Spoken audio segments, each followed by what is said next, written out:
I don't think there's ever been a better time to compete with the big guys. I think, the media landscape is so sort of fragmented right now, and it's changing so quickly. I think you have such an advantage if you're small, and then B, if you really are flexible and are staying current and can adapt and change as the landscape changes. Dylan Schwartz is a photographer and owner of the digital ad agency Kist. Between growing his audience, using direct messages to get prospective clients, Instagram has become a critical part of his success. Dylan and I talk about the intricacies of creating content for different platforms, how to compete with massive agencies, and his one rule for creating a killer Instagram feed. Dylan and I share a lot in common. We both come from this world of self-starters, creating your own, whether it be a small video production company or an agency. That idea of competing with these big companies and these well-established agencies is at the heart of this conversation, and it's one that is very close to my heart as well. So let's do some housekeeping before we get to this podcast. Have you gotten some value out of the Ground Up Show? Do you like this podcast? If so, I'd love it to ask you to give a quick rating. So ratings help to promote the visibility of the show. It helps to get the word out there. I really want to keep this podcast 100% advertisement free because advertisements are the worst thing that the world has ever come up with. And I do not want to subject you to that. But I'm looking to grow this podcast and hopefully help even more people and get these stories in front of more ears and eyes. So if you could leave me a quick rating on iTunes, that would be a huge help. One more thing here. I am going to start taking questions from the audience. So if you yourself have a question about your journey and about things that you're struggling with, maybe questions that I haven't yet answered on the show, please send me a video of your question. Get as detailed and specific as you want. Film it on your phone. Email it to hello@mattdiavella.com, and I will start bringing those questions on the show. Like I said, get as detailed and specific as you want, but just try to keep them under 2 minutes for the sake of my sanity and make sure I can get to all of them. All right, this podcast is a good one. Enjoy. This is Dylan Schwartz. You're listening to The Ground Up Show, a podcast that inspires creatives to make meaningful content and pursue their passions. My name's Matt Diavella, and I'm a filmmaker best known for the Netflix documentary Minimalism. And I'm sitting down with creators to talk about their process, the lessons they've learned, and how to make an impact.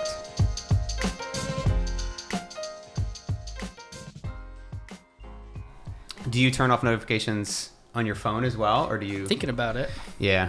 Very few apps do I allow to actually give me notifications. I turn almost all of them off manually. Yeah, me too. Yeah. I like the only thing really a phone call and text. Mm-hmm. I don't see those as notifications, but you could turn them off. Though I'm not that popular. I'm not getting hassled every day with phone calls and text messages. But yeah, I've been trying to get better at that, and lately I've been more mindful about my media consumption and social media consumption because you want to make time to create. And True, you can't not be just consuming. consume. I know. Exactly. As much as it gives you inspiration and helps, right. It's not always a good thing. True.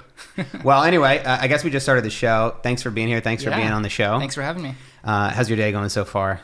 Good. Yeah? It's gone really good. Yeah. You said you've been pretty busy lately. Yeah, this last week has been incredibly busy. I think I pretty much stayed up all night working on an edit. So I'm feeling pretty good right now. Yeah. It's fun every once in a while to pull the late nights. Yeah. I don't think I've done, when I started out, I did the all-nighters where it's probably my own doing, my own demise, where I set a deadline for 6 a.m. Right. But I've also done overnight shoots with Reebok where they want the overnight edit. Oh, wow. So I get the footage rough. at 12 a.m. Wow. And I have to cut it and get it done by 8 a.m. Oh, that's rough. Which is, it's really rough. I hope they pay you for that. Yeah, they do. I was like, I'm not doing it unless you give me twice the rate that you were planning on giving it. And I did that for a while and then eventually slowed down just because, as you get more work, eventually you value sleep over getting that project. Yeah, you got to learn sometimes to say no. Too. Yeah. So I'm going to give you an introduction before the show, but I would love it if you could tell me in your own words what you do and what you've been up to lately. Sure. So my name is Dylan Schwartz. I have a lot of job titles I call myself, but lately I'm just simply calling myself an artist, because it's probably the single one word I can use to get close to describing what I'm doing. I have a background as a creative director in the advertising industry, but more recently I've been focused on creating photography, video, and just sort of focusing on social media in general. Mm-hmm. I was taking a look at a lot of your work, which is amazing. Thank you. You've been doing it for a little while. It looked like you got started out in the agency world. Is that right? I did, yeah. How did you first get into it? Is that something that you knew that you wanted to do? Yeah. And I'm guessing you went to college for it? I did. Actually went to art high school originally. Yeah, it's been sort of a long journey. I can trace it back all the way to, I don't know if you're a David Lynch fan, but when the original Twin Peaks came on in 1990 or something like that. I was 3 years old. 3 years old? Okay. Yeah. So I think I'm about 10 years older than you then. Yeah. So, but yeah, it super inspired me. And I don't know what it was about it. It was, back then, obviously, it was a huge outlier for television. And it looked like nothing else I'd ever seen. And it just really inspired me. And that's sort of when I decided I wanted to be an artist. And from that point, I left my public high school. I sort of went without telling my parents and applied to an art high school in Chicago, which is where I was living at the time. I got into that art high school, so I spent my sort of junior and senior year of high school doing some initial photography, painting, sculpture, just sort of figuring out what I wanted to do. Then I went to the Art Institute of Chicago, and that school sort of what's interesting about it is you don't have to pick a major. You sort of can dabble in all sorts of stuff, and I feel like that was my major, was sort of trying to do everything and being really curious. And I feel like I'm always I've never wanted to just call myself one thing. I've never wanted to be a photographer or be a painter. I'm sort of inspired to learn new things and apply sort of my aesthetic and my perspective to a variety of different fields, and so that's what I've been doing. But quickly after school, I sort of graduated from college right when the original .com boom was happening, and there was a huge need for designers or anyone that understood technology and could actually make websites and stuff. And so that's sort of how I got into the advertising world, which is it's really young at the point. I think it was 21 or 22 or something when I had my first job. And so from that point on, it was basically I went from design firms to working in interactive agencies to advertising eventually. And then about the last 10 years, actually more than that, I've been in LA for about 15, 16 years now, has been basically all in advertising, and more specifically in sort of the digital part of advertising.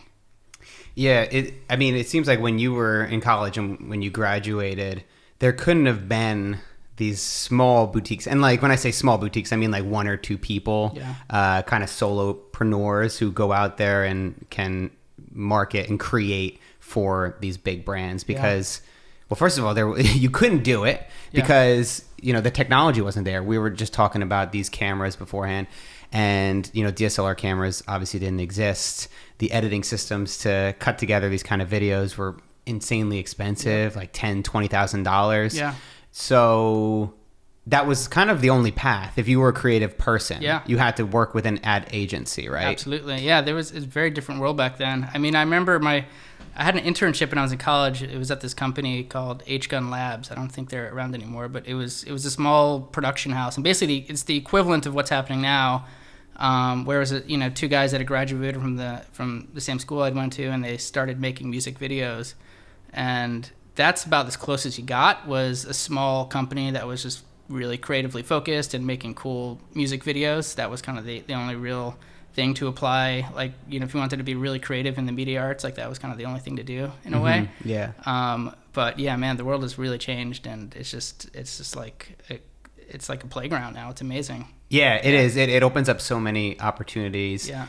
Obviously, it also brings on lots and lots of competition. Mm-hmm. So you have to deliver, and True. you have to still build a reputation. I think there's True. still a lot of things that you have to do that that worked in, say, a big agency world. Yeah. How did you evolve in that agency world? And I think one of the most difficult things, at least from my perspective, would probably be to get all these different skills. Like you said, you have all these titles for yourself: photographer, art director, whatever it is. But now we can kind of do that, and we can call ourselves a creative director. We can call ourselves a website designer, because we can actually go out and build these things and do it ourselves. But at the time, I feel like you couldn't. So how did you develop within that structure? Yeah, I think I've always, whether it's professionally or personally, like I've always been really interested in technology. And that's always led me to really be interested with, I guess, sort of the intersection of like art and technology. And so basically, like, I've always trying to focus on what is available today, or what is possible today that wasn't possible yesterday, right? Like, this camera just came out. What feature does this new camera have? And what will that new feature allow me to create that I couldn't create without this camera? Maybe it's something really small, some tiny feature that's not a huge deal, but if you start thinking about it and applying it to creative ideas, there's usually something that it enables, some new thing that you can do that you couldn't do before. And so I'm trying to always sort of find that and focus on that. Has there been anything like that recently that you could point to that was like, yeah, oh, that's creative? Because I think that element is probably hard to pick. First of all, it's hard to find those things. Yeah. And then very quickly somebody else is going to find it and do something really cool with it, it, and then all of a sudden the novelty will wear and fade. Yeah. I mean, one thing I did recently for Sony was a project using their brand new camera just came out called the RX0, and the camera, it's unique for a few reasons, but one is it's sort of like, I guess people would compare it to a GoPro about size, but it's got sort of much higher image quality than you would get in GoPro, because they've crammed a larger image sensor in there. And so what I created out of it was essentially these sort of, I called them 3-dimensional portraits. And it's essentially, if you're familiar with the effect from the Matrix movies, that bullet time effect, where you take a bunch of cameras and you expose them all at the same time, and then you sort of use those stills to kind of create motion. Definitely not the first person ever done that. It's been done a lot, but I thought what was interesting was that it could be done in sort of a simpler way than it's ever done before. And for basically a smaller budget and a quicker turnaround. And it made that technique, which was really complicated in the past, maybe just a little bit easier. And so I think that's one example. Yeah. Dude, I remember that in The Matrix. That was, I think it was the scene where everybody was like, holy shit. Yeah, it looked because with the slow motion too, with the bullets. Yeah. God, that movie was, I remember seeing that. I was young. I was maybe early high school to late middle school when it came out. But my brother and I watched it late one night. And this was after like the hype was out, just because like I come from a big family. We had 7 kids in our family. Wow. So we didn't go out to the movies very often. Like days out and nights out weren't very frequent. So I remember we got it like on VHS tape and played it like 11, 12 at night. And then just losing our minds. I'm pretty sure we watched it again right after we finished it, because we were just like, the movies like that, they just open up your mind and get you to think a little bit differently about the world. Yeah, it's amazing. If you look back, I mean, how important that movie was. It really changed like filmmaking in a way, especially in the sort of the realm of the big budget film. I think all the films that came after, there's so many were influenced by that. Yeah, it definitely was, I think, a tipping point for science fiction films. Yeah. So how did you start to move forward in the agency world, and like how did your career progress? Because I know you got the opportunity to work on some pretty incredible projects. Yeah, sure. So I think, like I said, I think I started being focused on the digital and things that were, maybe at first around the internet, but basically I've sort of like I basically followed the progression of technology and how the sort of role of the creative is applied to technology. So originally it was web design, and it was interface, and it was how do people interact with a computer and a mouse and a keyboard, and how do you create a compelling experience, using HTML and Flash and all that stuff. And that was like probably the first half of my career was doing that. And then around, I want to say like 2006 or 7, digital advertising really became a thing. It became like, the brand started spending a lot of money and investing in that. And I think that was, and sort of at that point, that's when I transitioned into advertising. I started working at Schwartz and really moved away from sort of this interface and interactive design background that I had. And that was really interesting because it sort of married storytelling, but then you could also use technology and, almost like hack together ideas, like, new platforms are out, and this is sort of pre-social media. So you couldn't, a brand or a company couldn't just go to their Facebook account. They didn't have a platform. I remember there was a Nissan project back in the day, and they wanted to create a site where people could share pictures of their cars. And it sounds like, oh, that's a simple idea. Well, back then, there wasn't Facebook, right? There wasn't Instagram. So they actually had to create their own site with their own. People would log into the site and upload photos to the site. So, but that's what brands were doing. They were just sort of taking the technology that was out there and, and mixing things together. And so it was almost like hacking in a way. It was kind of cool. And so that was a really fun period. But I think when social media started, I sort of saw that social media would kind of replace that in a way, which was somewhat disappointing because, messing around and hacking technology together is really fun. But it also presented a really amazing opportunity where, like, you think about Instagram, for instance, and it's a blank square, right? Mm-hmm. And, like, I can't think of a better brief to, like, a creative person that's like, here's a blank square and fill it with something amazing, right? And so that's what got me really excited about it. It's like, okay, it could be images, it could be video, it could be storytelling, it could be anything, but it's this format that everyone has to play by these rules. And so, at that point, it's just all about how creative and how compelling and how interesting the content can be. Right. The constraints that are brought into it mm-hmm. actually help you to create, because sometimes if it was, say, a blank web page mm-hmm. and then you had to fill up every inch of it and figure out how to do that, that can be really daunting. But when everything is kind of set and there's a certain amount of rules, so right. a video can't be over 1 minute, right? Then you have to start to get a little bit more creative. Twitter, it's like 100, well, now it's 280 characters, right. and now that they're kind of changing up even more, but there's still a limit. There's still kind of a rule book that you need to go by, and I think that those constraints make creativity so much easier. Yeah, they do. I mean, constraints are sort of the key. I mean, even if you don't have any, I think it's great to, like, impose your own constraints on what you're doing. It just, nothing forces you to be creative more than a really great constraint. Mm-hmm. When did you start getting interested in Instagram? Was it early on? Yeah, I think it was around 2012. I was working for Saatchi & Saatchi, and they sent a bunch of us to South by Southwest. And part of the requirement for everyone that was going, we had to all share our trip on our Twitter and Instagram and use their hashtag. I'm like, okay, fine, I guess I'm going to create an Instagram account.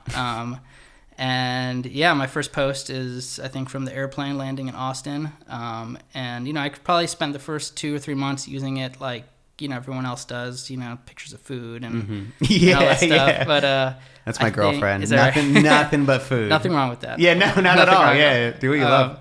But I took a trip to Big Sur a few months after that, and just sort of started taking pictures of just the natural environment there. And immediately, I think as soon as maybe the second post I did from Big Sur, kind of like something clicked for me. It's like I saw a big increase in sort of like the amount of likes and comments and engagement my posts were getting. And I mean, back then it was like, oh, it's getting 3 instead of 1. But it's an indicator. But it's an indicator. It's like, wow, okay, so there's a connection here between, the quality or just like the how compelling the content is, and then how it performs. And I think that's, as an artist, like, that's all you need to like know is that, okay, the better I make this, the more people are going to see it, and the more people are going to appreciate it. That seed, I think, was all I needed to kind of like get me going and really kind of pull me into the app. And it's definitely, I think, changed my life, changed my career. It's pretty amazing what that app's done. Did you call yourself a photographer at that point? Absolutely not. No. And you were shooting on your phone at this time, or are you starting to actually shoot on a legit camera? No, at that point it was all still on my phone. I think I had gone the extra step and gotten one of those like lens adapters for my phone. Yeah. So I was a little fancy, but that was about it. I had a camera I just bought for actually I went on my honeymoon, and I wanted to get like a nice camera, just like any tourist would. So I started playing around with DSLRs, but at that point I really considered myself a designer, an art director. I didn't really consider myself a photographer. But it's funny because photography is actually like where I really started back in the day in high school. And so for me, it was kind of going back to my roots and, sort of learning something that I'd sort of always kind of loved, but never really had a reason to get back in. I think Instagram became that reason. And then it was full speed ahead from there. Yeah. Were there any moments where, as you're developing this Instagram account and you start to get more and more traction, where you go from 3 likes to 10,000 or whatever it is? What's that journey look like? And what's that how did that play out? Sure. So yeah, I get started with actually me and a friend of mine who kind of joined at the same time, and we were kind of like jokingly competing with each other to see who could get to like 1,000 followers first, and like figuring out if you hashtag this or hashtag that, you're gonna get more likes, and started doing it. But I just I became I think you see this a lot. You get as an artist, you get a little obsessed with it because it's such a great feedback loop for you, because you're so like, wow, I'm gonna take this. I was all of my iPhone still. I was doing some traveling and just taking photos as I was traveling with the iPhone, but I was using it a lot. I was probably posting like 3 times a day. Oh wow! And do you post that much still? I don't. But yeah, I was posting a lot back then, and actually, I probably got to about 2,000 followers just from using it a lot. I think Instagram kind of incentivizes you to post and use the app a lot, and so it kind of like, you gain followers. And I think when I had around 2,000, I became Instagram made me a suggested user for about a week. Something they don't do anymore. They did it back then, and sometimes when you're a suggested user, some people will get like 200,000 followers. Some people would get 400,000. Some people would get 5,000. I got 20,000 followers from it. That's insane. Over a week. So yeah, it's crazy. It literally was just 1 week where you're like, okay, cool. Now I have 20,000 followers. Yeah, it was insane. All of a sudden it turns on, and then you start getting like literally hundreds of followers like every minute. It's kind of crazy. Wow. I was thinking about that because I'm pretty early in the game and creating original content and putting it out there. But like, you went from a point where your whole audience, right? You kind of see an audience of 2,000 people, and then it jumps up to 20,000, and now your audience isn't the same anymore, right? It's you're not even those people. You have to kind of build that relationship all over again from scratch. True. And it's interesting because it kind of changed the way I used it too. I felt like all of a sudden, I went from being in a living room with a few friends to being on stage, and like an audience. Like, oh boy, I have to take this a little more seriously now. And I think at that point I really started, like, I did start taking it more seriously and, start like really thinking about every image a little bit more and making sure I really thought like each one I was posting was really high quality. And, I kind of like had this thing that is like, well, if it's, to me, like, I consider my Instagram, like, not this isn't a rule for everyone, but for me, it's like I consider it like my gallery. And so if I have a post, if I don't think this post is like good enough to print and frame and hang on a wall, then I don't want to share it on my Instagram. So that was sort of my like, my rule. But so that's a big part of like how I changed, once I was suggesting I had a bigger audience. But I think from there, I'm at about 87,000 right now. And a lot of that was just, I have a big Los Angeles audience. I think a little over 2/3 of my audience is in Los Angeles. And I think a lot of it I was gained from, I was doing a lot of aerial photography of Los Angeles for a while. And I think a lot of my audience came from that. So, yeah. Yeah, I love just the different approaches because people using this platform, there's so many different ways that you could go about it. Like, you have your way, which everything is very clean and all the images are incredibly beautiful. And there's like almost a tone to it, and you have a style. So even somebody doesn't need to see your name and they will likely pick up that it's a photo from you. And then I just had Brian Bowen Smith on the podcast recently, and amazing photographer.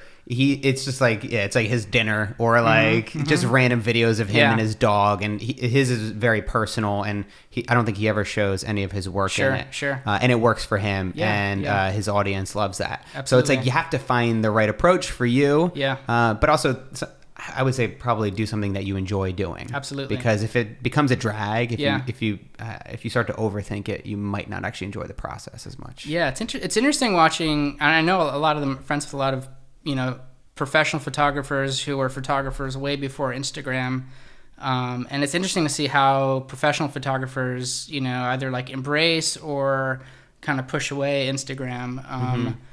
And yeah, I think there's obviously a right way to do it. I think a lot of professionals don't necessarily want to share their finished work on Instagram a lot of times. I'm not sure exactly why, but it's okay. It's just okay to, if your account wants to be more personal, obviously that's fine too. But I think for me, it becomes, it's about, I think it's almost like looking at like programming a channel. It's like I want every piece of content to be as good as the last or better. And so I'm not necessarily looking to share anything from my personal life. It's more about a platform for my creative self. Yeah, that's what mine has turned into too. Yeah. Where you can certainly see the evolution not too long ago when it would just be pictures of food or like my trip to Sydney, and it's very personal. But then as I started to do this podcast and I started to get more, more and more dedicated to actually trying to build this following and trying to create something. That's where it's become my life though. Yeah. You know what I mean? Yeah. Like the film stuff is my life. It's a part of me. And instead of just starting over from 0 followers with ground up show, I was like, you know what? I'm just going to put myself into my personal account and try to grow this thing. I'm actually doing the video now. Yeah. Like a majority of my posts are video. Oh, that's good. And I'm trying, cause I'm like, when I did the podcast, I was like, well, how can I separate myself? How can I make this a little bit different than every other podcast out there? It's 2017. Yeah. It's a little bit, the market's pretty thick, and it's a little bit hard to separate yourself from the very beginning. Sure. So I was like, well, nobody has like really dope videos for their podcast. Right. So not only can I shoot this whole thing, and some of the actual long full episodes get a decent amount of views, but for the most part, the listeners tune in on iTunes. Yeah.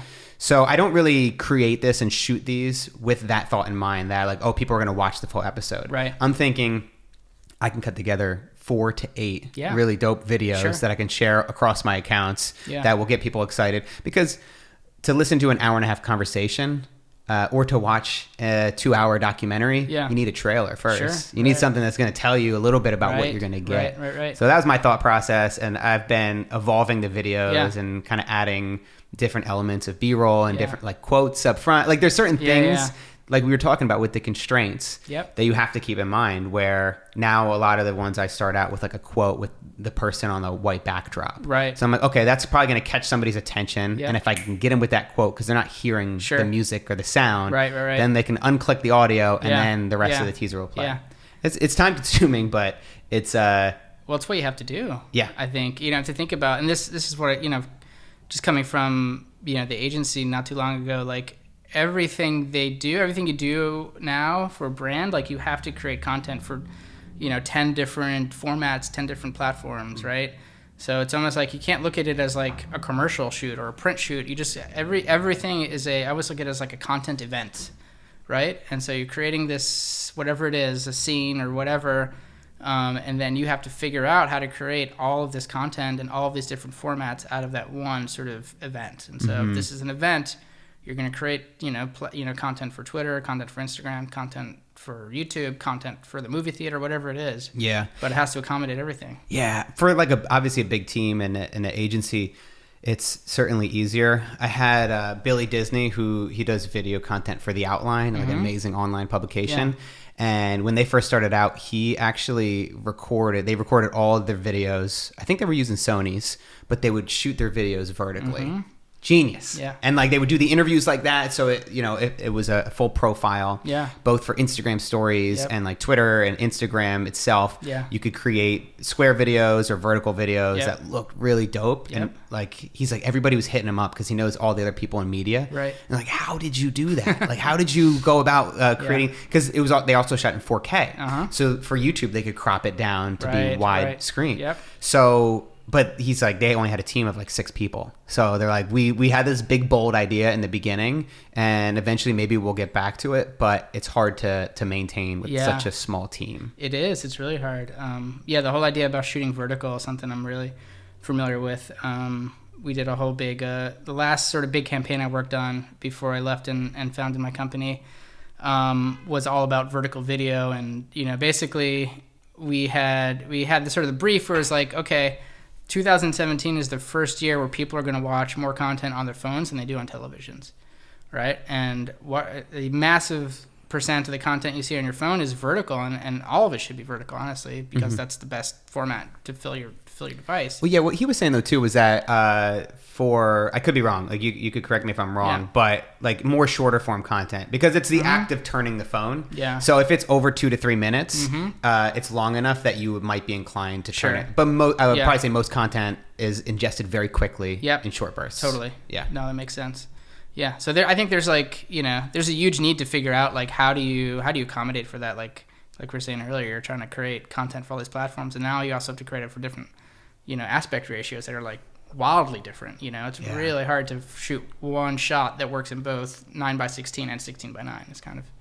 It's challenging. Yeah, I think that's yeah, and I think you have to start small and just get started is always my first piece of advice. Yeah, because it's going to evolve and change over time. Yeah, and there might be some pieces where you're like, well, it's not going to work as a square. I'm just going to make it widescreen. Yep.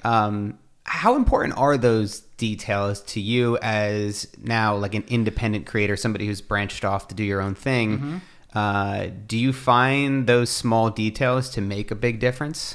Yeah, I do, especially with clients that, I think when you have sort of educated clients, they really appreciate when, they're not the ones asking you to make sure everything will crop right in vertical. You're the one saying, okay, I'm going to shoot this in vertical primarily. And I think, they love hearing that because usually it's a struggle for them to make sure their vendors or whoever they're working with are going to be able to produce content that's going to work for all these different formats. So if you're taking the lead and really like the initiative in that, I think there's they definitely appreciate that. Yeah, I think actually you're totally right, especially with the client stuff. I mean, these are companies usually that have massive reaches as well. Yeah. So like doing something as subtle as saying, all right, and then so we'll also record alternate endings for YouTube, Twitter, Facebook, like all these different social platforms. They love that. Absolutely. And it's very thoughtful and it works for big audiences because then that makes a huge difference. Yep. Because if you can convert 10% more on YouTube, that means a whole lot to that business. Absolutely. When you're starting out, this is why I'm saying I don't know if it's as important when you're starting out because for me it's like, all right, what do I get? 2 more likes or like I get 2 more conversions. Sure. But probably just like in terms of best practices, it's good to think about these things. Yeah, I mean, I think on just looking at my own Instagram and other brand Instagrams that I've helped sort of feed content to, the vertical post I think it's kind of undisputed just performs better.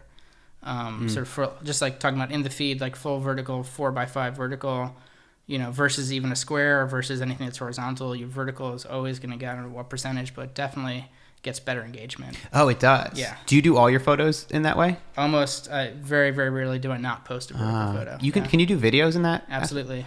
I think if you look at almost every single post I've done in the last year is vertical. Damn, man, you might have just changed up my strategy here because I've been doing square just because it's easier. Yeah, sort of working and also too. Yeah, right. Yeah. Exactly. It's just kind of assumed that you would go square. Yeah.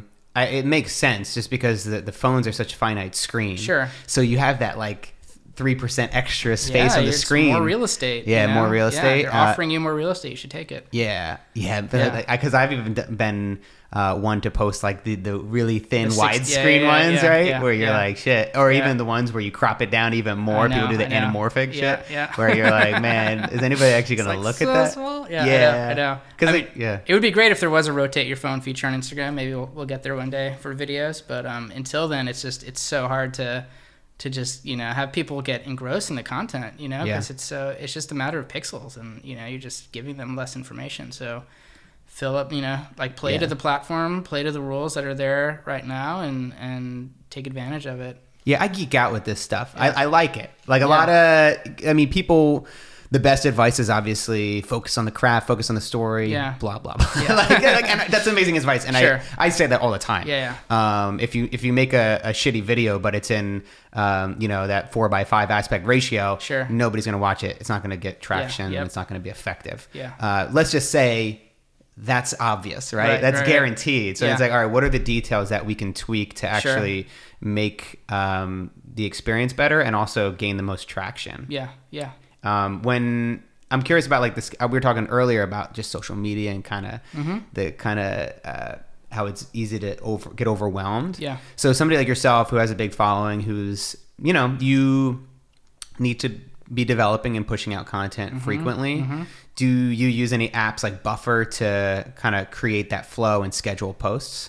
I don't know. I just do it all by hand, the old-fashioned way. Yeah. Nice. Do you plan ahead? A little bit. I have sort of like a few posts lined up for certain dates that I, definitely want to get out. But I think, a lot of the times I'll just, I have sort of a folder of things I want to post, and when the time comes, I'll just sort of look and just pick one that I think feels right for the moment. Dude, you and Cole Younger, like same thing. Really? Yeah, same strategy where Yeah. I was thinking that you guys would be like mavens where you would like schedule it out a year in advance. Like obviously it's tough because certain things, like say the fires in California here, that's very timely. Those are photos that you want to get out right now. Sure. For me, I just discovered it too, so I can't pretend like I'm a pro. Yeah. But there's this company, I used to use them called Buffer. And I don't know if you've heard of them. I have, but yeah. So, well, that's the one bad thing is that they show that little thing sometimes on Facebook where it's like, this was posted via Buffer. Right. I wonder if that's actually going to hurt the interactions there, or if Facebook's going to bury it a little bit more. It sometimes does that, yeah. Yeah, they might do that. But that aside, it's been amazing because so we're recording this in December, heading into the holidays. Yep. And for me, like I'm going to be away. I don't want to be on my phone all the time. I have the next 2 weeks totally scheduled with all my teasers, trailers, everything going to Twitter, Facebook. Instagram, they don't. Like the API, they don't connect through Buffer. Yep. But I have the app. So basically it pops up on a notification on the Buffer app, and it says, hey, we're ready to post your video, because I would schedule it at that time. Yeah.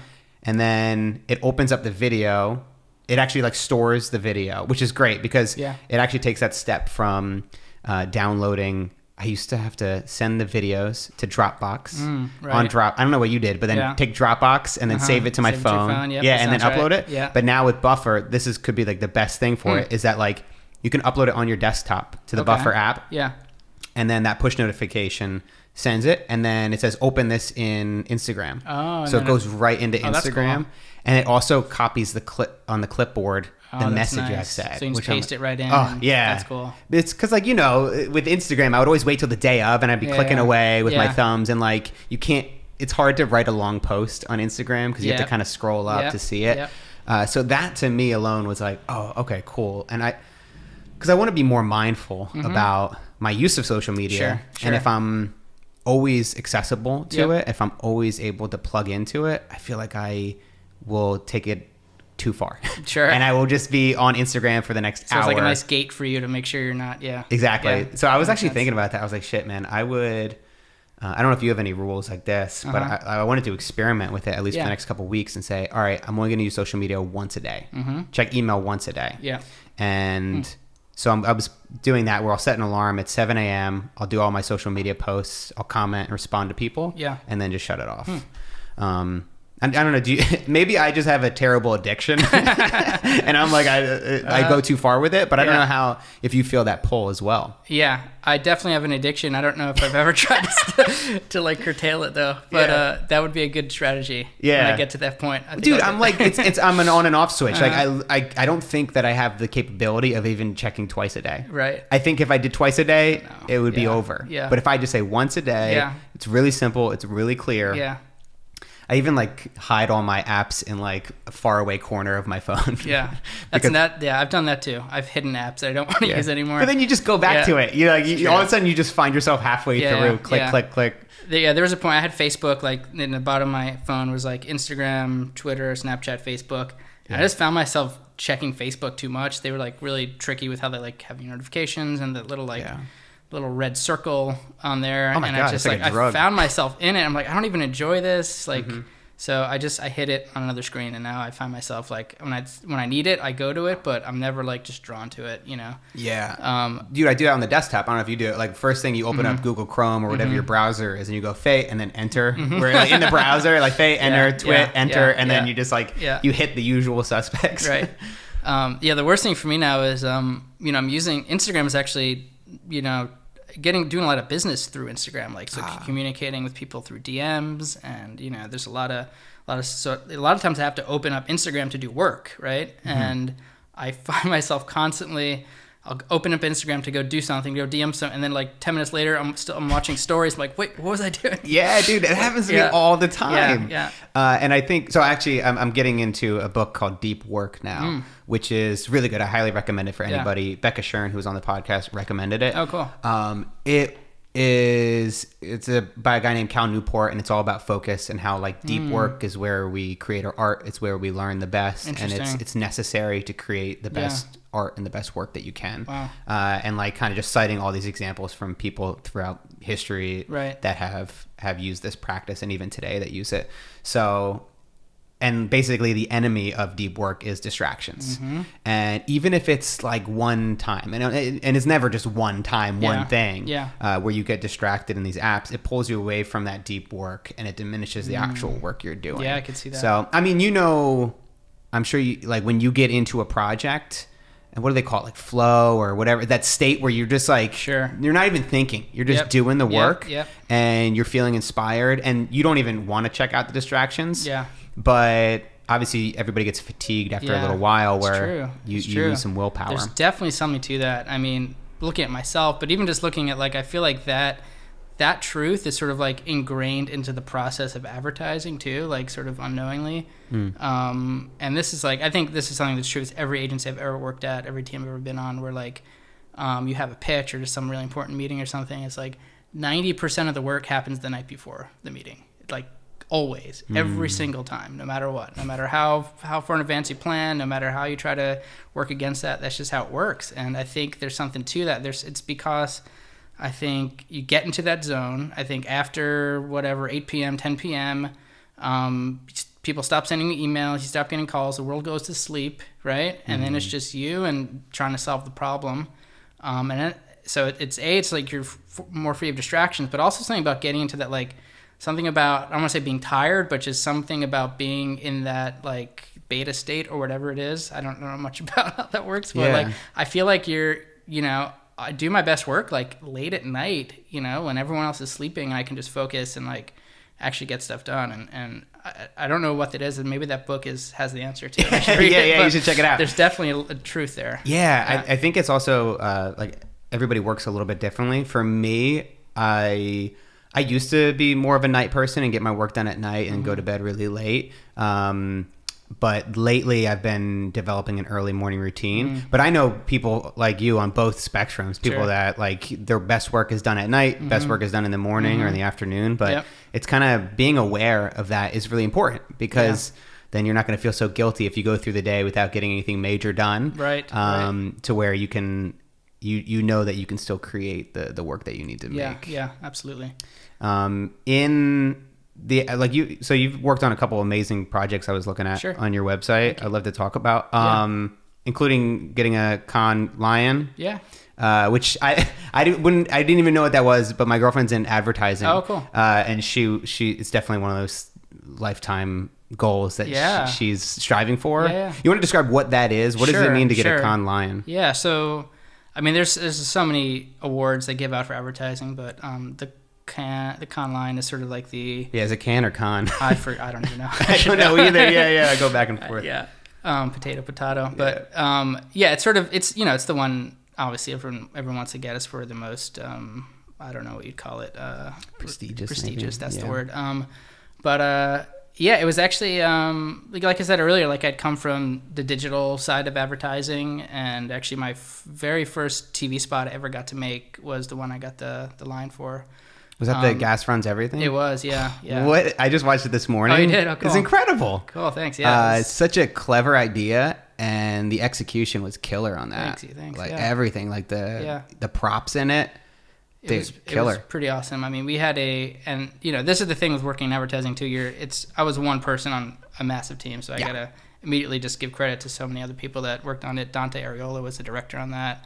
The Cannes Lion was actually in the art direction category, and I think that's probably the big reason, because it was all the props were just perfect, and like it just felt right. You want to explain real briefly what the actual thing was? Sure. So it was for I think it was back in, I want to say 2011, and it was when Nissan announced the Leaf, which is still available, but at the time it was sort of like the first electric car for everybody kind of thing. It was like around $30,000. I think back then, like the Tesla that was out was super expensive and not very practical, and so this was like Nissan was really planting a flag in the ground that we're going to support electric cars, and this is the first electric car. And so they were looking, they wanted like a big spot that would get attention and sort of frame this idea in a way that hasn't been really framed before. And so yeah, the whole idea is that, we're so used to,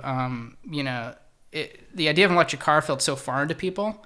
But if you thought, it sort of flipped on his head, and it's like, well, actually the only thing we really have in our lives that isn't electric is the car. Everything else is electric, right? Every appliance you have, every gadget you have, it's all electric. It all runs on battery. So why is this one thing in your life not electric, right? And you're like, well, what would the world actually look like if it was flipped? And if everything you had ran on gas, it'd be disgusting. It'd be terrible and totally, impractical. And so you start sort of pulling that thread and figuring out what does a gas-powered hairdryer look like? What does a gas-powered alarm clock look like? Gas-powered blender or, coffee maker. So that's kind of where the idea came from. And then we sort of, figured out my writing partner, Glenn Sanders, at the time, figured out, sort of wrote a script and figured out what the story was. And it was really fun. My favorite ideas and my favorite commercials and spots are those that are just incredibly simple. Yeah. That at least the spot that I watched, no dialogue until 10 lines in. Yeah. Sorry, 10 words at the end of the spot, and that's it. And even that, you probably didn't even need to actually say. It could literally reveal itself. Yep. But obviously it's nice to kind of give a little extra nudge. Yeah. But, and they had Martin Downey Jr. as their VO guy, so you had to use him. Oh shit! I didn't. Was that really? I didn't even realize that. That's his voice. Yeah. I should have known that. Yeah. Robert Downey Jr. What did I say? Martin Downey. Robert Downey. I think I got it. Anything you say Downey Jr. I think Yeah. There's only one. But right. I'm curious from your perspective. Now that you've branched off to start your own agency, how do individuals and very small startup agencies compete with the big guys? I don't think there's ever been a better time to compete with the big guys. I think, the media landscape is so sort of fragmented right now, and it's changing so quickly. I think you have such an advantage if you're small, and then B, if you really are flexible and are staying current and can adapt and change as the landscape changes. Because big companies and big agencies, they work on annual. They sort of at the beginning of the year, they figure out a plan for the next calendar year. And guess what? By halfway through that calendar year, the media landscape has completely changed, and they have to figure out how to do things differently. So there's sort of this built-in rigidity to, the big agency. So as a small company and small agency, you have the ability to change on the dime. And so I think you can, it's an incredible time to be in that space because clients really need that. And I think brands are looking for partners that can do things that their big agencies can't. I think there'll always be big agencies, and I think big companies need a big agency to kind of feel comfortable working with. They can't always rely on a bunch of small companies. They don't really have the resources to manage all those vendors. But I think for the right projects, I think there's going to be more and more opportunity, I think, for smaller independent creatives to just work directly with brands, whether it's social media or not. How do you even get into this space? So you obviously have come from the industry. Sure. And then once you're still in it, but you're leaving to start your own thing. Sure. How do you build up a client list and start to actually get paid to make these creative ideas happen? I mean, a lot of it is just, for me personally, I've been working in the industry in Los Angeles specifically for the last 15 or so years. And so, just a lot of relationships that I built over the years, clients that I've worked with, colleagues that I've worked with that are now at companies. But honestly, I feel like Instagram is an amazing business development tool. Mm-hmm. I've been having amazing luck just DMing brands directly on Instagram, which sounds crazy, but especially if you have a following and, it's an incredible way to connect with someone, because what you're doing is you're connecting to the person at the company who actually manages their social. You're not, you're going right to the person who's sort of doing their day-to-day. And from your experience, these aren't just interns that are posting the stuff. These are the people that are actually working with the brand to develop this stuff. Sure. I mean, whether or not it's an intern or, maybe not necessarily the CMO who's posting, there's, generally they have a process now and a way to have that communication get to the right person. Mm-hmm. So I would think if you're trying to sort of create, company or just sort of create content for brands, and you use Instagram, and Instagram is sort of your primary platform for yourself. I think there's no better way. Like, forget about emails, forget about going to conferences, like DM them. It's incredible the response you can get. Wow, I never even thought of that. That's such great advice, because not only, like, think about if you compare the two of them. In an email, first of all, you send this cold email out. You probably have a little bit more space to write what you want to write, but then you also have to include links to your work that they have to click through to, and it's just a very sticky situation. And also you're filled up with all these other people who are messaging them for the same thing. In an Instagram DM, I guarantee it's that doesn't sound like a very common approach. Like, I guarantee most of the people are like, hey, I love this thing or whatever, but it's not people that are trying to, make a connection there to potentially do work for them. Right. But then it's so much easier to click through to your work. Then, like, especially when you have a beautifully curated page like yours, it's your work. It stands for itself. And then if you have a following on top of that, even better. It like adds clout. It gives you an element of legitimacy. It's got to be so much better than just. It is. And I mean, for context too, like this, the company I founded, Kist, I founded it back in June. I originally founded it though back in 2006, and back then I did it originally for about 3 years, and it was all focused on digital back then. We did all sorts of websites and digital campaigns, digital content, and just the difference. Like, back then, this is sort of the pre-social media era. The process of finding new clients now is, I find, so much easier. And so much sort of like, it's such a more fluid experience right now, and I think a lot of that just has to do with Instagram and sort of integrating social, not into just like the work we're making, but also into like how we actually go about finding new clients and finding our work.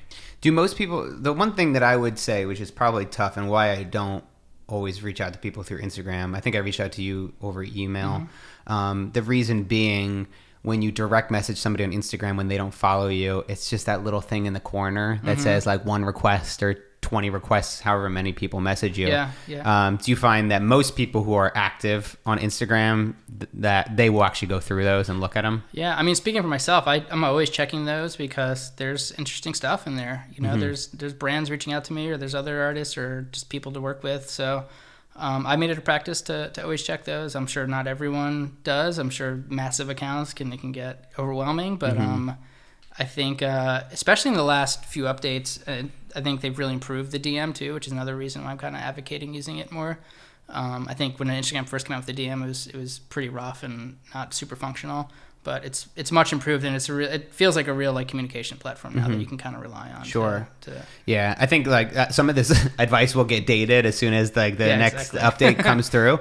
But some advice that will stand through time could be like, how do you actually approach those messages? What do you say to like, now you work with Sony. So if you wanted to message Sony and work with them and be an ambassador, how do you go about crafting that message? Sure. I mean, I think, keeping it short obviously is great. Like, get to the point really quickly. I mean, you can share posts in DM, which is great. So, I'd usually like just do a quick intro, try to get right to the point in like the second or third sentence, and then maybe share a visual, share something that you posted that's relevant, So, like that, you don't have to write a whole long message. I think just get right to the point and wait for a response. And then when you get the response, then you can kind of go into more detail, but just kind of keep it quick. Keep it, sort of like native to what it's supposed to be. It's not email. It's not just, 5 paragraphs. Like, keep it simple, and then start a conversation. And once you start it, then you can go deeper into what you want to get across. What have you learned from like working on these big ad campaigns and these big agencies? What have you learned about promoting yourself? Yeah. And like a big part of what I've done is making that transition from helping these other companies. There's obviously a balance between both of it, like helping the startups, helping these companies and lift them up with your creative skills. Sure. How do you take those creative skills that you have developed and then use it for yourself to promote your own message? Yeah, that's a great. I mean, I think whether or not you're on Instagram or not, but if you're an artist of any kind, you are a brand. And I think, there's definitely rules that you can take from looking at how big brands, behave and apply that to your own to yourself. One thing is consistency. I think, you don't want to be too rigid and just do the same thing over and over again. But I think you have to be consistent in terms of quality. You have to be consistent in terms of some kind of tone and some kind of voice. And people should, like you said earlier, should be able to sort of pick your stuff out. If they know your brand, they should be able to recognize it and, and sort of from the noise. That's what's going to get people to stop. Yeah. Right. Absolutely. That's why they pause. Yeah. Because like, oh, I like this guy. I like what he makes. Yeah. And brand is really important because, as you're accomplishing things, like I was looking at, like, your brand is like the bank account you get to deposit your accomplishments in. Right? Because not everything is about the check you get at the end of the work. It's like, well, I did this work, and the work is worth something because it's really cool and people are going to see it, and it's going to, so if you don't have a brand, you have nowhere to place that value. It's like not having a bank account, You know what I struggle with is I get sick of my brand. Like, you know what I mean? You just see it so much. Like, I have this like bright yellow color that I use in all my stuff. And then lately I just made a shift to going more muted. And I don't know if it's because I'm improving the brand or if I just got bored of the yellow. Right, like, how right. do you just get sick of a style that maybe you've created and you're like, I want to switch it up. But sure. It just seems like a lot, especially when your stakes are higher. Like, you've got a bigger audience. Sure, So how do you approach that? I mean, I think it's, I look at it like an evolution. Like, I don't think you ever want to just like stop, at some point and do a completely new brand. Like, I look at it as like, it's fine to constantly refresh and update and improve. You should be doing that. So I think as long as like the changes are subtle, and you look at like how all the big websites do it now. Like, they used to, websites used to like have a design. It was like design 1.0, and then all of a sudden one day it'd be design 2.0, it'd be completely different and everyone would be confused. But what you really need to do, and what everyone does now, is just a slow evolution where like you're changing things little by little. And you look at Facebook now and you look at it, 12 months ago, it might look very different, but you don't really notice the changes as much, right? People used to lose their shit. Yeah, I did this documentary, Design Disruptors, and we interviewed them at Facebook just about some of those early days. And like, people would make message boards and like they would protest. Yeah. They would protest Facebook's so user interface. Get so angry with new features. Yeah, it's wild. Yeah. Because the way actually they put it was that it's kind of like if you came home and somebody rearranged all the furniture in your living room. Yeah. You're like, well, why'd you move my shit around? Because it's people's stuff. It's like, it's their photos, it's their friends. It's they feel deeply connected to it. And you're right. Like, now when's the last time you noticed a change on Facebook? Right. Very rarely, because it's just subtle tweaks. Yep, they've gotten really good at like hiding those and making them. So I think, but the same thing applies to your brand. I think there's nothing wrong with like, you're tired of yellow, stop using yellow, but don't change everything at once. Just change the color, and you know what I mean? So, right. If you radically changed everything. It's like constant evolution. I think just be constantly evolving your brand, but, so it always feels connected to where you were, but always feels fresh as well. Right. People flipped out, too, when Instagram changed their logo. Oh, yeah. Remember? Like, now I'm used to it. I think everybody's just like, oh, yeah, it's cool. It's crazy. But, like, when it first came out, they're like, that? Yeah. It's like... It was about 100 different colors packed into a tiny little square. I know. Well, now you look at the original logo, like the old skeuomorphic wooden camera thing or whatever that was. It looks so outdated. I know. It's so old. And isn't it ugly? I don't know. I think there's something wrong with our brains, right? Because how can that happen over the course of a year where we just look at something now and be like, oh my God, yeah. Like your perspective totally changes. It's amazing how quickly.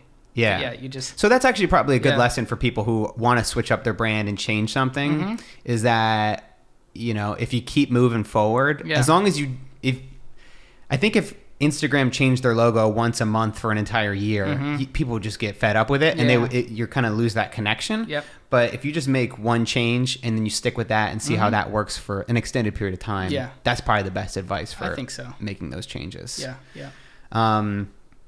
In terms of your business now, how have things been going? You said you've been pretty busy. Yeah, the last few months have been incredibly busy. It's been really great. I mean, I sort of had this notion, back, I guess, like 8 months ago now, or whatever, when I was at the agency. And what I was trying to do was really like, okay, I'm a creative director and I've been doing that for a while, but I'm also now through Instagram a content creator too, and I'm a photographer. And so how do those two things kind of like blend together, and what kind of comes out of it? So I thought it was interesting, almost like an experiment. Like, okay, like an art director or creative director, like in the agency context, like their tool's Photoshop, right? Like you come up with an idea and like you go and you like take images from Google Images and create like a mood board or whatever, right? And like that's how you convey the idea and that's how you sell it. But what if you took Photoshop away and you gave them a camera instead? Like how does that actually not just change the process, but kind of change the ideas that you can actually develop and come up with?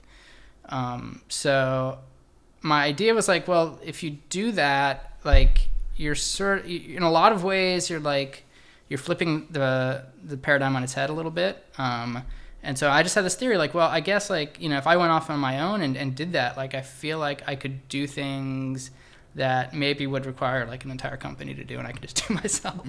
And so I'm kind of proving that out. Like it's basically me and my wife, Erin, right now. And, we have people that are helping. We have producers that we're bringing in to help, when we need. And obviously there's crew that we're hiring. We have a bigger shoot. But it's basically me and Erin. And we're doing a ton of work. And a lot of it is stuff that I think that we're competing. I don't want to say we're always competing with huge agencies, but we're competing with other companies that are, maybe like 10, 15 people or more. And I think just because I have the background as a creative director, plus I can do the actual content creation myself, it just, it not only, it's more competitive price-wise and all that, which is fine, but I think creatively it creates new avenues too, because it allows, there's something about like a single hand sort of touching every piece, that, there's something about that. It's great to be collaborative and great to work in teams, and you can create things that a single person could never do. But there is also something interesting about being able to really focus on a single thing and see it through from sort of conception all the way through to execution. And so that's sort of the experiment I'm in the middle of testing right now to see what that experiment is called my life. Yeah, because from the very beginning, and I think that's one of the great things for creators that are just getting started out is that you can do everything yourself. So as a filmmaker, I started out, I would work with these local communications companies, and I would go in and I would shoot I would book a commercial and I would shoot the video, like the interviews we would do, and we would do 2 cameras, and I'd be monitoring both cameras. I'd be monitoring the audio separately, and I'd be doing the interview at the same time. And it's like doing 8 things at once. Yeah. And then taking that and editing it. A lot of times they would ask me, at the time, hey, can we come by your studio and kind of watch you work? And which is like, that's always a no. Yeah. But this was an extra no because I used to live with my parents. So I was like, definitely not. Let me check with my mom, see if that works with her schedule. But overall, like, it just taught me every aspect of the process, and it allowed me to take control over my future and my company and the work that I would get. And I still haven't grown out of that. I don't think I ever will. I mean, you do in some ways, right? Because like you said, you book some big projects that you just couldn't feasibly do on your own. Sometimes you need a team. But then for me, like coming back to this podcast, in a lot of ways, it's like starting over. It's like, all right, I got to use these skills that I kind of started out with. And I got to take control of every part of the process. Eventually down the road, it would be great if I could bring on an editor or somebody to help out with a lot of the work. But you have a lot of power. And I think that itself gives you a sense of security. These are skills that you have that will likely never go unneeded. Yeah, absolutely. And I think technology is also part of it too. And I think, it's been slowly happening for like a while, but in the last few years, it really feels like, there's so many, like, not just cameras, but software and post-production, like all of it now is, I want to say, easy. It seems easy, but relatively easy to learn compared to like where it used to be in the past. Cheap, sometimes free. The fact that like DaVinci Resolve, I don't know if you use that or not. Somebody was telling me about it recently. It's crazy. This guy uses it to color and edit. He edits in DaVinci now. It's a full suite now, and it's free. It's literally free, which is insane. Is it pretty intuitive now? Because like back in the day, I mean, I'm talking like 3-4 years ago, I would try to open it up, and it's like the nodes and it was kind of confusing. They've really improved it. It's a lot more. And honestly, if I was starting from scratch, like I might use that. I'm actually gonna start recommending it to people because lately I would just recommend Final Cut, but obviously that's like $300, and not everybody when they're first starting out have that kind of money. I might look into that because that's anyone who huge. just wants to like learn editing, I think it's a great. It's gotta be way app. It's better so than intuitive. iMovie. Yes. Yeah. Oh my God. Night and day. I mean, it's literally like the tool that a lot of professional color correctors will use to color correct real features and everything. So it's amazing that it's free. What'd you start editing in? Well, I actually started editing, on tape to tape. Oh shit! I had to do that for one class in high school, really? where he's like, "You need to show you what we used to do back in my day." Yeah. No, where you had to edit live, right? Or is that what it was? Or like recording from one to the other? Yeah, you're like, I had two high-8. Well, I had my home system, which I spent like my savings on when I was in college, and I got like a high-8 camera. I remember high-8, but it was like kind of the format back in like the late '90s. Mm-hmm. This little video cassette. So you had a high-8 camera and then a high-8 deck, and then you had this like controller that you could create in and out points based on the time code. So you'd go and you like jog through everything. You go in point, out, in, out, in, out, and then you hit execute and it'd go like rewind, fast forward, hit record, and then basically record everything onto the deck from your camera. It was crazy. And at the time, that was probably like, this is the future. It's like working for me. Yeah, it was amazing. It was amazing. And then not only that, you could actually the controller could actually sync up with MIDI to my synthesizer, sampler, keyboard. So it was triggering not just the edits, but also like sound effects, and it was crazy. Oh, wow. It like blows my mind thinking about it now. Man, when I first got started out, there was no like royalty-free music websites. Yeah. So I was like, I picked up guitar because I was like, maybe actually Jack Johnson did that as well. Yeah. He started out as a filmmaker, and he wanted to score get a score for his movies. Yeah. So he just started playing music and making music himself. It's incredible. And that's what I tried to do, but I was just horrible and I don't have a voice. So it just didn't work out for me. Yeah. But now it's like, wow, can you just do anything? It's amazing. You know what I just did for a project was, I actually used to make a lot of music back when I was in college. I haven't done it for a while, but it's a project I'm just launching in a few days. I actually went and used GarageBand and just made something from scratch. Like I'm so used to just have friends who are musicians and I usually like reach out to them and have them help, but I was like this one I'm just gonna try it, and my God, I haven't used that software in a few years, but it feels like cheating. It's really like, is it that good? It's incredible. I gotta pop in there. Do. And you feel like you're using like some of the baked-in loops in the drum machine, but like you tweak it just a little bit and you do something unique to it and put some you're gonna end up like after a few minutes you're gonna end up something totally unique that really you created, even though it's like based off of some built-in stuff, but way better than buying stock music in my opinion. Oh really? I gotta look into this. Then like it's licensed, you don't have to worry about any of that stuff. It's yours. I mean you made it with their software. Shit. Oh, that's so cool. I remember playing in GarageBand like long time ago. Back in my I made like a parody rap video, a couple parody rap videos back in college. One of them got me sued for $7 million. Oh my God! Congratulations. Thank you. That was my first crowning achievement as a young man. Have you ever heard of Super Fresh, the grocery store? I don't know if they have them out here, but AMP was like the original. It's actually the oldest grocery chain in America. Oh wow! They went bankrupt. I didn't know that. Yeah, so they've been around for a long, long time. At one point, like if you look them up on Wikipedia, and I have, they at one point they were basically like as well known as Facebook or Twitter. Like they were the brand in grocery chains or like Whole Foods, whoever. So they sued us for making a parody rap video about produce in the produce department. See, if that happened now, they would have like paid you and like asked for your video to post on their... Exactly, right? Isn't that crazy how it's changed? Yep. And that's the one thing. We were like, shit, like, I mean, they could have just asked us to take it down too. But well, clearly they were hard up for money if they're bankrupt now. So right, exactly. They're like, this is our shot. We're gonna this college kid. Let's get $7 million. yeah. This is gonna be our chance to make it. Isn't it funny how times have changed and like how brands like there's ways to approach those situations. But this was actually in like 2006, 2007. Okay. So YouTube had just started. Right. And it was a totally different world. Like they saw that as an attack. Yeah. As opposed to somebody that actually like worked there and got value out of my job, but also just trying to make it a little bit more fun. Yeah.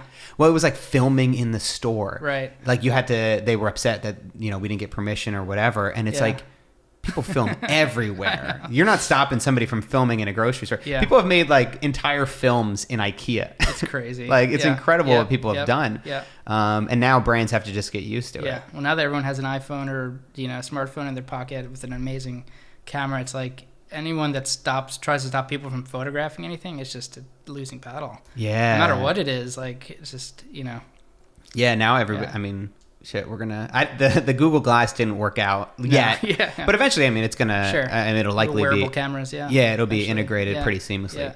That'll be creepy. Yeah. I don't know. We're if I getting like there. that. We're getting there. Yeah, I don't know. That's weird, man. If everything was documented that you ever did, I think people would start change how they act, especially like when you don't have your friends and family around. Yep. There's always like that rude person at the grocery store, but you're like, are you like this all the? They probably are like that all the time. Yeah. I don't know. Anyway, you want to get to quick questions? Yeah, sure. Cool. So let's get to quick questions. Okay. It's quick questions, not quick answers. So just a couple things that I like to finish off every episode with. Okay. What book has had the biggest impact on your life? Wow, that's a good question. There's definitely been a few. I think I'll talk about one that I read most recently, which is *Sapiens*. I don't know if you've read that. I've heard of it.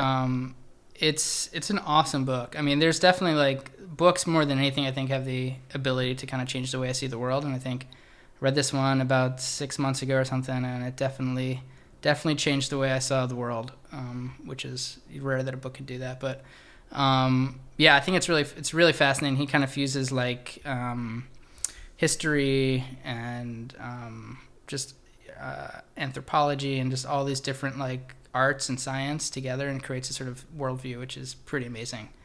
I think it's great, like just books in general. Yeah. And I've gotten more into reading lately. Like I started out just being a voracious reader, reading everything I could about entrepreneurship and starting just because I had a lot of time on my hands because I wasn't making any money or having projects. But like there's something about reading that, first of all, it's calming. Like most people just don't have the attention span today to sit down and read a book. Yeah. Because you pull it up on your iPad and then like we said, how quickly are you just popping up Instagram or the app to look at it. And it does something to you. Yeah. And I think it helps you to think about things a little bit more critically. Yeah. I feel like I need to have sort of a theory of the world in my head at every point, like to kind of frame everything I'm doing. And like, I mean, one of the books before that was like Guns, Germs, and Steel, just kind of like was really great and kind of framed like history and just like, but *Sapiens*, I think can't recommend it enough. It's awesome. Cool. What drives you? That's a good question. I think I just like making things, honestly. If I'm just going to be like the simplest like answer, it's just like I like making things. Usually it's photography and videos, but it could be anything. What one skill have you leveraged in a way that you think others haven't? I think it's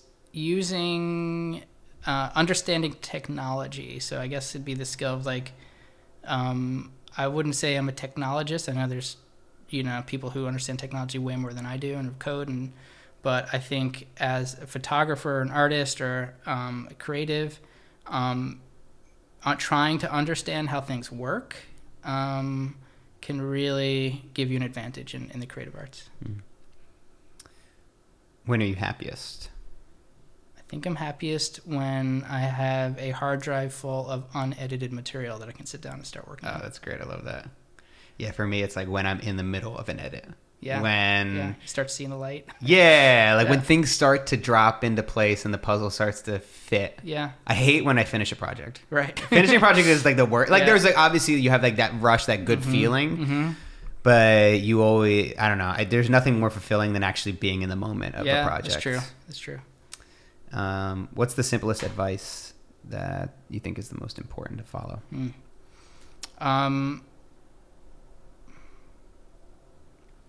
I think try to like seek honesty, like with yourself and with everyone around you. There's a lot of noise out there, but I think if you're someone who wants to like create a brand, there's no reason ever to not do anything that isn't true to yourself, because then you're just not true to your brand. So I've got a big goal. I don't know if you saw over your shoulder. I've got Dwayne "The Rock" Johnson framed there. I've only got 2 photos framed in this apartment, and that is one of them. He's there to just remind me of this goal that I have set for myself, which is to get The Rock on my podcast. Nice. Yeah, I've got a website. It's called gettherockonmattspodcast.com. Honestly, it's the number one thing that listeners to the show comment to me awesome. about. Yeah. Probably because I bring it up in almost every episode. But so I was, obviously thinking about who has the ultimate ground up story, and in terms of just starting from nothing and building something incredible, but also like continuing to work and put in the work beyond a place where anybody could say, okay, he's made it, he's done, he can take a break, but he doesn't, because like we said, that's not what drives us. It's the actual work that we create. So I want to try to get The Rock on my show, and I was wondering if you have any advice for me, how you think I might be able to go about not only getting his attention, but convincing him to come on. Wow. Because you're a guy that you have big ideas. Sure. And you've executed on some massive ones. Sure. So this is my big idea. Yeah. And I'm trying to get my guests to help me out. And if I could just kind of cobble together some form of a direction, that would be super helpful. Well, I guess okay, so I'm trying to solve this problem. So he obviously, there's a lot of people trying to get his attention all the time, right? So he's got to be the busiest person on the planet. planet. Yeah, it's insane. His Instagram is pretty insane too. Yeah. Yeah. It's amazing. So and he also has a wall of probably assistants and filters around him that are stopping 99% of the messages that are coming at him. Yep. So it's almost like it's all about uniqueness and doing something unexpected, I think. Yeah. What is the thing, the opposite of what you would expect to do or what you would think to do, and so I mean that's not a concrete answer, but it's almost you have to think of think about it's a weird solution, sometimes something that's weird or just unexpected and bizarre is the thing that gets the most attention, Yeah, I think that's it. That's going to be a huge part of it. Yeah. I think just creating the website and so on the website I got a big tweet button that auto generates tweets at The Rock. So as my audience grows and as people hear about it, they're just going to keep pinging him and hitting him up. Actually, Brian Bowen Smith, a celebrity photographer who I had on a couple episodes ago, he is actually friends with The Rock. Well, there you go. Dude, it was insane. We were just having a conversation. It's so funny because he's one day I'll be out at the pub having beers, and the next night I'm having dinner with The Rock. And I was you could just see me, keep it cool, Matt. Play it cool. My eyes twitching. And I'm what the hell? I was just play it cool. Don't be weird. Yeah. But he was amazing. And he actually ended up seeing the photo before I mentioned it. Yeah. And he was that's incredible. I love it. And then he took a photo and added The Rock. That's The amazing. Rock. Yeah. 95 million people follow him. Sure. He only follows 100 people, and one of them is Brian. Wow. Yeah. That's I was huge. holy shit. They're legitimately buddies. Yeah. So he said he'll do what he can. He'll put in a good word for me. That's amazing. But it's I don't think, obviously, that alone will do it. It won't. Sure. But the fact that he knows is, I don't know if that got through. I think it might have. Yeah.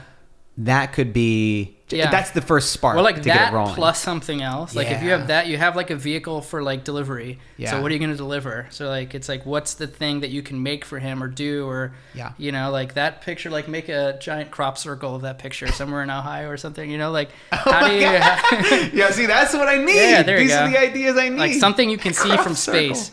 Shit. That's the rule in advertising. If you can't think of an idea, just do something you can see from space. Is that really a rule? No, I just made it up. No, that's so good. That's actually genius.